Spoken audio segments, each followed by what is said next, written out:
Je remercie monsieur, ça va? Le professeur Nishiyama de m'avoir invité et de m'avoir permis d'être ici. Merci. En introduction, je vais surtout parler très brièvement du contexte linguistique canadien. Puis, je vais présenter les deux principaux régimes pédagogiques d'une province, le Nouveau-Brunswick, avant 2008 pour l'apprentissage du français, c'est-à-dire l'immersion, mais aussi le français de base. Ce qui m'amènera à parler d'une expérimentation dans cette province, d'une nouvelle approche pour l'apprentissage des langues, l'approche neurolinguistique, ANL, mieux connue sous le nom de français intensif. Enfin, je vais rapporter les principales recommandations d'une commission d'enquête du Nouveau-Brunswick, suivie des résultats de l'implantation de l'approche neurolinguistique en 2008-2009 et d'une brève conclusion. Alors, très brièvement, pour le Canada, il faut rappeler qu'il est constitué de 10 provinces, mais également de 3 territoires.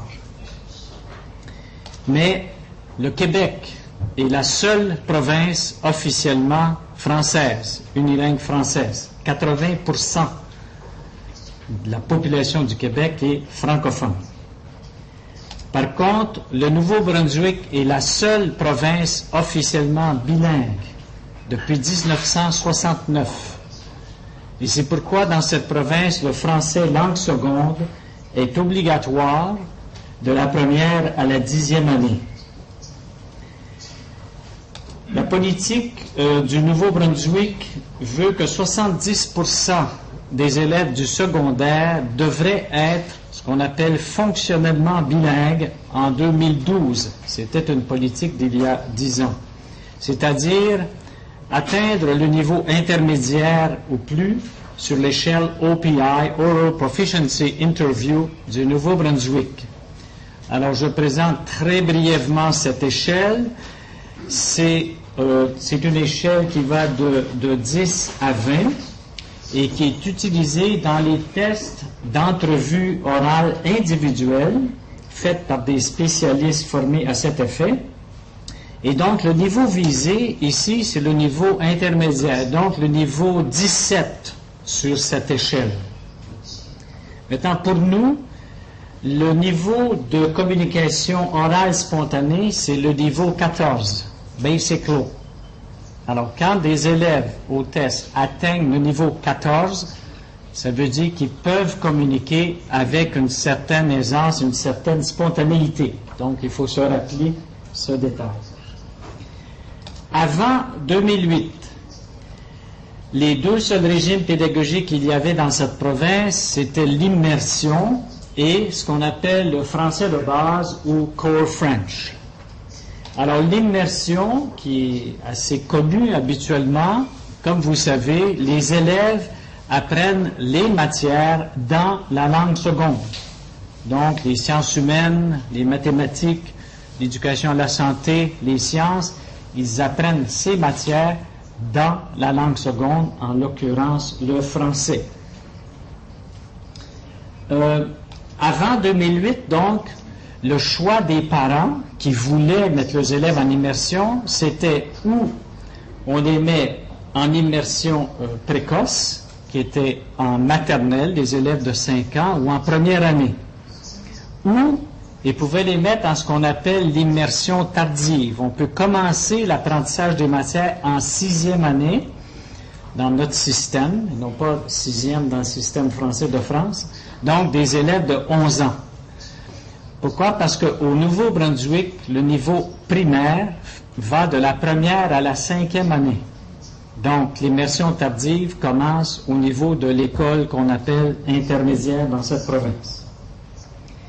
Alors, les résultats, je ne donne pas de détails, mais en gros, c'est assez connu. En français, langue seconde, les résultats pour l'apprentissage de la langue en immersion sont toujours très positifs. Et en anglais, qui est la langue maternelle des élèves, et dans les autres matières, il n'y a pas d'effet négatif. Il y a même aussi des effets positifs. Maintenant, pourquoi ce succès? Comment expliquer cette réussite? La première raison, peut-être, c'est l'hypothèse de Cummins, Jim Cummins, de l'Université de Toronto, sur l'interdépendance des langues. Il y a un transfert qui se fait de la langue seconde à la langue première. Alors, il y a donc un transfert qui se fait du français à l'anglais, mais ce transfert se fait par le biais de ce que nous appelons, nous, les processus cognitifs. Common Underlying Proficiency. Pour nous, ce sont des processus cognitifs sous-jacents qu'il y a derrière l'apprentissage de deux langues.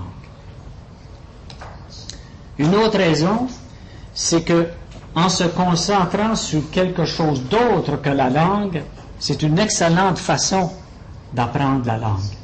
Dans ce cas, on se concentre sur la matière.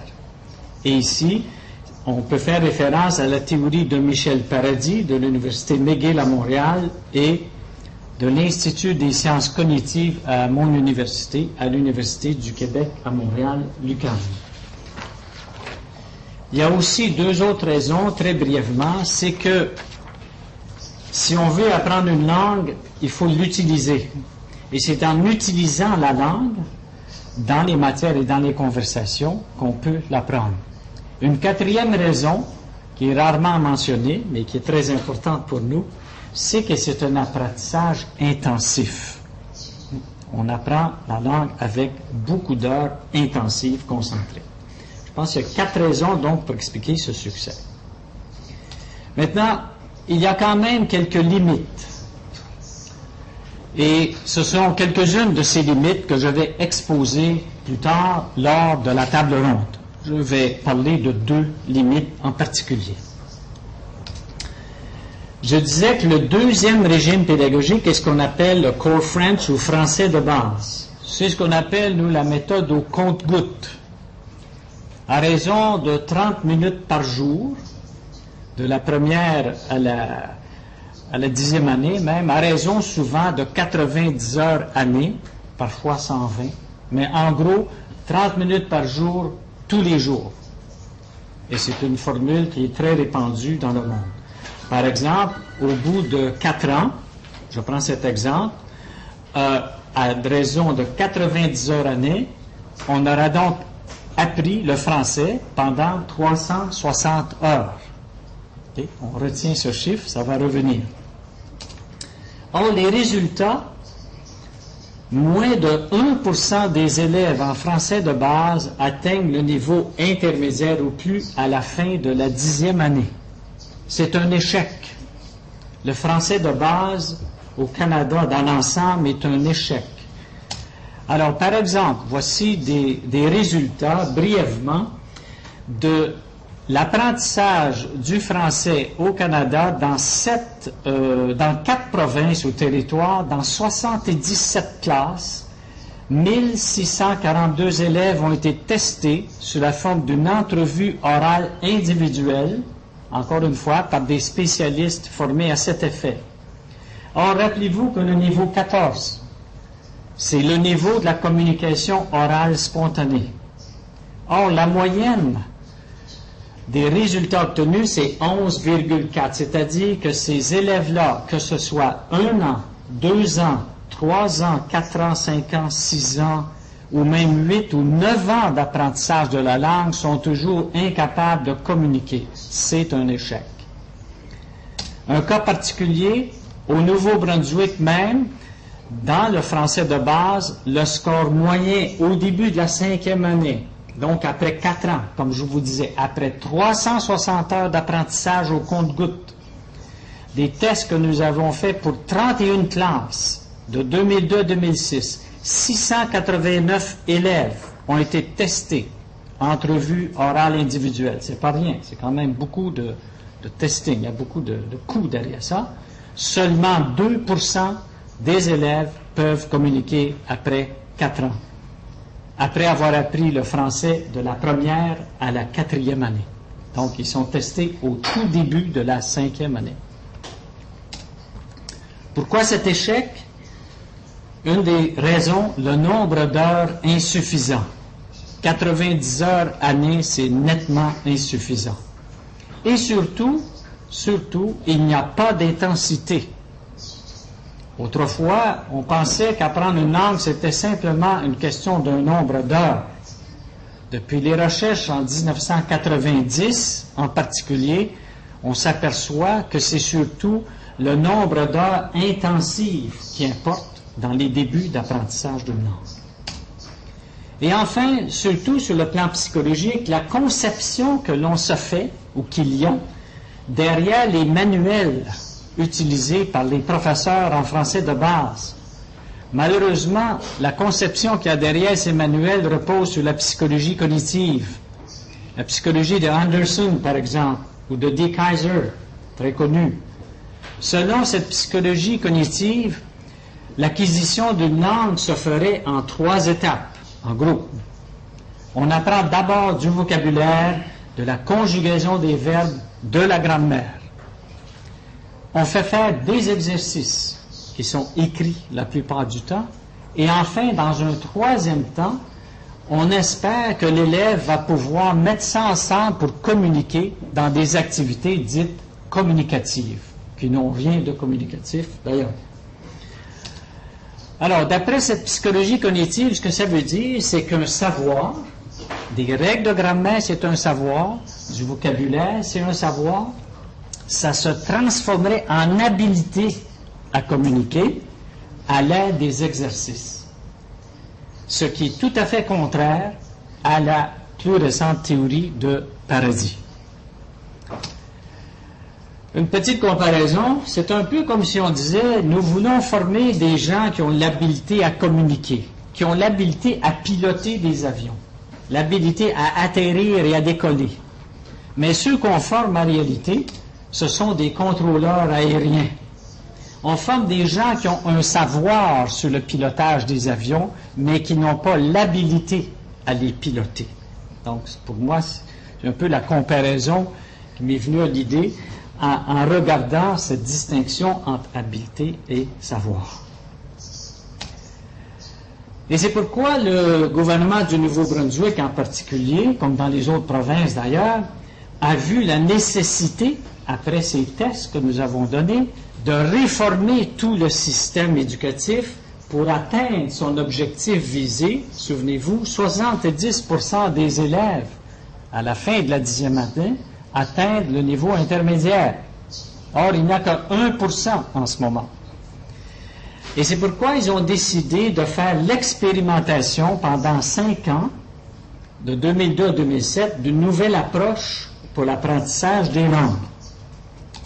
Cette approche que nous avons expérimentée, c'est une approche que nous appelons neurolinguistique, que j'ai conçue et implantée avec une collègue anglophone, Mme Joan Netton. Donc, c'est une expérimentation qui est connue dans le milieu scolaire sous le nom de français intensif, parce qu'on donne de l'intensité au début de l'apprentissage. Donc, ça avait déjà été expérimenté ailleurs pendant quelques années. Il y avait eu des résultats positifs. Le gouvernement du Nouveau-Brunswick a dit, donc, on va l'essayer. Brièvement, cela signifie qu'en français de base, il y a habituellement, je vous disais, 90 heures année. Ici, nous augmentons le nombre d'heures de façon très intense pendant 5 mois jusqu'à 300. Et les derniers 5 mois, on retourne à l'horaire régulier, donc un autre 45 heures de français. Ce qui veut dire une augmentation de 3 fois et demi plus de temps au cours de 5 mois, enfin au cours de l'année scolaire. En gros, pendant les 5 premiers mois, ce qu'on fait, on apprend la langue, pas les matières, ce n'est pas l'immersion, on apprend la langue. Donc l'accent est mis sur le développement d'habiletés en littératie. Les mathématiques continuent d'être enseignées en anglais, ainsi que les matières données par ce qu'on appelle des spécialistes, Physical Education, Music and Art. Les 5 derniers mois, on réintroduit l'apprentissage de l'anglais, langue maternelle, qui s'appelle English Language Arts. on réintroduit les sciences humaines, l'éducation et la santé pour les 5 derniers mois. En gros, ça veut dire que pour ces matières, on apprend ces matières que pendant 50% du temps de l'année. Et notre défi, c'était de montrer que les résultats seraient les mêmes ou même supérieurs, même avec la moitié du temps. Alors, les résultats, brièvement, de cette expérimentation, je n'ai pas le temps de présenter tout, il y a 15 ans de recherche derrière ce que je vous présente. En français intensif, après 5 mois, 72% peuvent communiquer avec une certaine spontanéité. Donc, comparativement aux 2% après 360 heures. Ici, nous avons seulement 300 heures et 72%. C'est intensif et on n'a pas la même conception de l'acquisition de la langue. C'est surtout ça qui change. Donc, c'est une combinaison de 3 théories. C'est ça que nous avons fait. La théorie de Paradis et quelques autres, la théorie de Vygotsky et la théorie de Cummins. C'est cette combinaison-là qui constitue le français intensif ou l'approche neurolinguistique. Je n'ai pas le temps de donner les détails, mais en gros, c'est un paradigme différent. La théorie neurolinguistique du bilinguisme de Paradis, son volume s'appelle le Neurolinguistic Theory of Bilingualism, qui a été publié en 2004.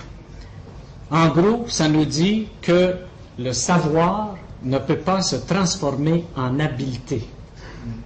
Le savoir ne peut pas se transformer en habileté. Or, c'est la base d'à peu près toutes les modalités d'enseignement du système scolaire au Canada. Ce qu'il faut développer, c'est une compétence implicite. À partir de ceci, donc, nous avons dû mettre au point de nouvelles stratégies d'enseignement pour la partie orale. On enseigne aussi la lecture et l'écriture. Je n'ai pas le temps d'en parler, mais nous enseignons l'oral, lecture, écriture. Mais on commence par l'oral avec des stratégies d'enseignement tout à fait différentes parce qu'elles sont fondées sur la façon dont on pense qu'on apprend une langue dans notre cerveau. Pour l'oral, lorsqu'on commence à apprendre une langue par le savoir, comme on le fait en ce moment dans le système scolaire chez nous, c'est un détour. On peut y arriver, mais c'est long. Nous préférons une route directe, plus rapide, efficace. C'est ce que nous avons essayé de faire. Une deuxième raison, c'est la même que pour l'immersion, l'hypothèse de l'interdépendance des langues de Cummins, le transfert de la L2 à la L1. Il faut, parce qu'on réduit de 50% le temps d'apprentissage de l'anglais, et il n'y a pas de retard, parce qu'il y a des transferts, mais nous travaillons au niveau des processus cognitifs. Des processus cognitifs, et non pas des stratégies d'apprentissage, qui est autre chose.